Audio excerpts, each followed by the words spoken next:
Dapatkan adalah penyusup, ya, penyusup dari pihak lawan.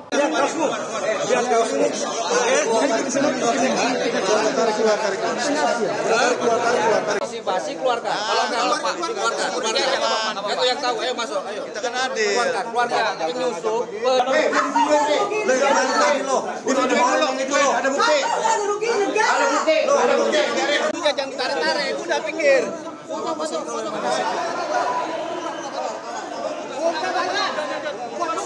Bahwa sidang Hasto Kristianto ini adalah sidang yang terbuka. Siapapun yang mau datang menonton dipersilahkan, ya. Tapi yang kami dapatkan adalah penyusup, ya, penyusup dari pihak lawan. Mereka menggunakan kaos yang provokatif.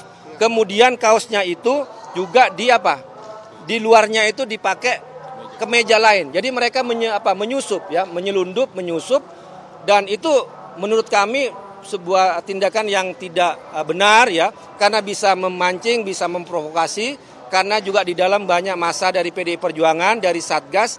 Kalau ini dibiarkan bisa akan terjadi keributan. Makanya kami melakukan antisipasi, berkoordinasi dengan Pamdal dan juga kepada bapak-bapak kepolisian di sini untuk mengeluarkan mereka, melepaskan kaosnya mereka. Kalau mereka mau datang silakan, karena ini adalah sidang terbuka. Tapi tolong jangan pakai cara-cara provokatif, jangan pakai cara-cara yang bisa mengadu domba, yang bisa memancing keributan. Kalau mau datang baik-baik silakan. Kita tidak pernah melarang siapapun untuk datang kepada pengadilannya Sekjen PDI Perjuangan. Demikian, Mas.